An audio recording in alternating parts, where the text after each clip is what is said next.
नमस्कार, मी अतिशय गायकवाड. माझ्या युट्यूब चॅनलमध्ये मी तुमचं स्वागत आहे.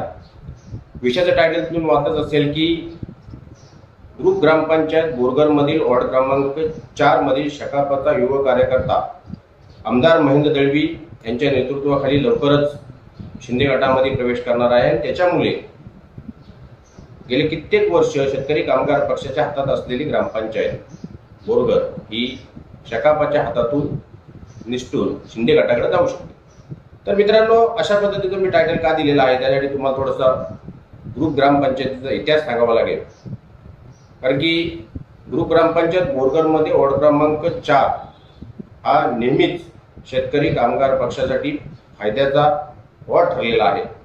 जर आपण पाहिलं तर विरोधकांनी गेले कित्येक वर्ष ही ग्रामपंचायत घेण्यासाठी प्रयत्न केला, परंतु त्यांना वॉर्ड क्रमांक 1, वॉर्ड क्रमांक 2, वॉर्ड क्रमांक 3 मध्ये शकापच्या विरोधात चांगला लीड मिळून सुद्धा वॉर्ड क्रमांक 4 मुळे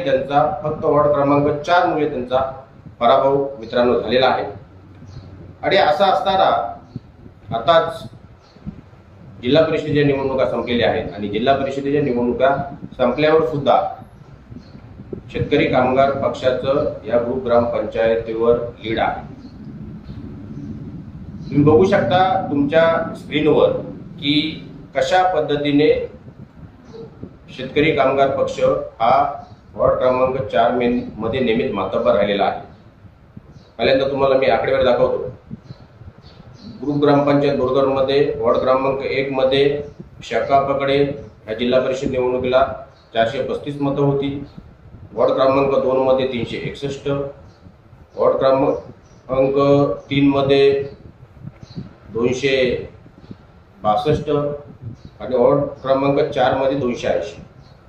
आपण शिंदे गटाकडे पाहिलं तर शिंदे गटाकडे वॉर्ड क्रमांक 1 मध्ये 444, वॉर्ड क्रमांक 2 मध्ये 353, वॉर्ड क्रमांक 3 मध्ये 305 आणि वॉर्ड क्रमांक 4 मध्ये 176.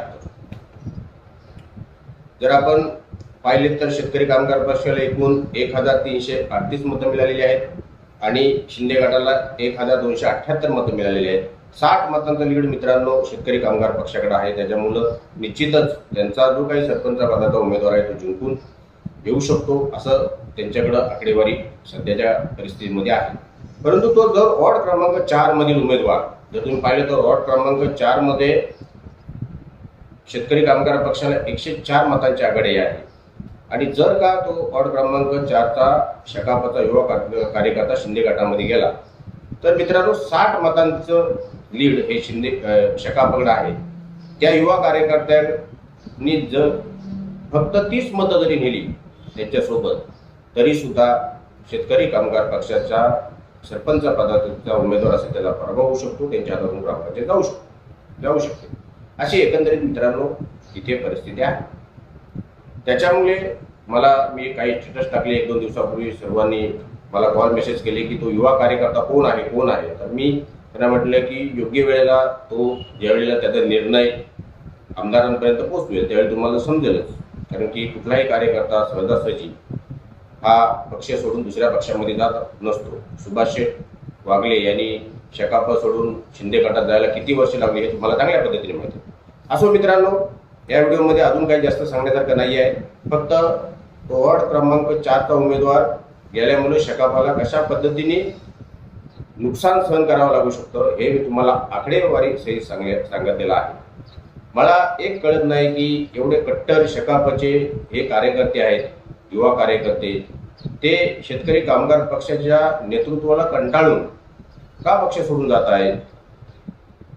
शकापचे जे नेतृत्व असेल त्यांनी खऱ्या अर्थाने या बाबतीमध्ये स्वतःचं आत्मपरीक्षण करायला पाहिजे की तिकडे शिंदेगड वाढतोय आणि आपले कट्टर वर्षानुवर्ष आपल्या पाठीमागे असलेले आपली माणसं युवा नेतृत्व आपल्याला सोडून का जाणार आहेत, अशा पद्धतीच्या का बातम्या येत आहेत, याच्यासाठी त्यांनी काहीतरी विचार करायला पाहिजे.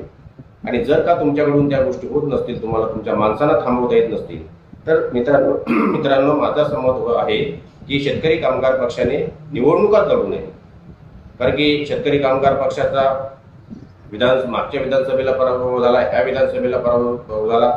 जिल्हा परिषदेच्या 59 जागांपैकी त्यांना एकही जागा जिंकता आली नाही. त्याच्या अशा परिस्थितीमध्ये जर का अशी त्यांची कट्टर त्यांना सोडून जात असतील तर शकापाचं जे नेतृत्व आहे त्यांनी त्याचा विचार करायला पाहिजे. आताच मे महिन्यानंतर ज्या निवडणुका लागणार आहेत किंवा मे महिन्यामध्ये ज्या निवडणुका लागणार आहेत, अलिबाग तालुक्यामध्ये 35 ग्रामपंचायतीच्या निवडणुका होणार आहेत आणि या 35 ग्रामपंचायतीच्या निवडणुकीच्या तोंडावर आपल्या हातात असलेली ग्रामपंचायत जर का अशा आपल्याला कार्यकर्ते सोडून जात असतील तर त्याचं शकापाच्या नेतृत्वाने अभ्यास करायला पाहिजे. प्रत्येक ग्रामपंचायतमध्ये सर्व कार्यकर्ते आपण जिंकून येण्यासाठी भरपूर मेहनत घेतात आणि शकापाच्या जे नेतृत्व आहे त्यांच्या चुकीच्या राजकारणामुळे त्याचा फटका हा त्या ग्रामपंचायतमध्ये जे सदस्य काम करत असतात त्यांचं स्वप्न असतं की आपण सरपंच बनावं, सदस्य बनावं, त्यांना बसत असतो. वरच्या नेत्यांना काही फरक पडत नाही, त्यांना फक्त त्यांची आमदारकीची निवडणूक महत्त्वाची असते. परंतु जे तळागाळातील कार्यकर्ते नेते असतात त्यांच्या जाण्या येण्याने जर त्या कार्यकर्त्याला जर नुकसान होत असेल तर आपण ह्याचं खापर कोणाच्या डोक्यावर फोडायला पाहिजे.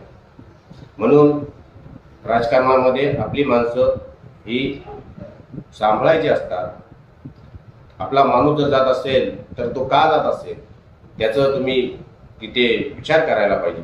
परंतु इथे कुठेही शकापाचं नेतृत्व इथे विचार करताना दिसत नाही आणि अशा पद्धतीच्या बातम्या ज्या अनाकलनीय आहेत, लोकांच्या डोक्यामध्येही येऊ शकत नाही की वॉर्ड क्रमांक 4 मध्ये शकापाचा आताच्या परिस्थितीमध्ये कुठला कार्यकर्ता हा पक्ष सोडून जाणार आहे. मला कित्येक फोन आले, परंतु मी त्यांना म्हटलं की वेळ आल्यावर तुम्हाला समजेल. तर मित्रांनो, एक छोटासा व्हिडिओ बनवला आणि खरोखरच याचा फटका येणाऱ्या ग्रामपंचायत निवडणुकीमध्ये शकापाला बसतोय की नाही बसत, त्या शकापाच्या युवा नेतृत्वाचं शकापाचे नेतृत्व नाराजी दूर करू शकतात का, तो पुन्हा तिथंच थांबू शकतो का, नाहीतर पुढची जर त्याने वाट पकडली तर शकापाच्या हातामध्ये काही निवडक ग्रामपंचायती आहेत त्या सुद्धा जातील. असो, तुर्तास इथेच थांबतो. जर तुम्हाला व्हिडिओ कसा आवडला, जर हा व्हिडिओ आवडला तर लाईक करा, शेअर करा, सबस्क्राईब करा. धन्यवाद.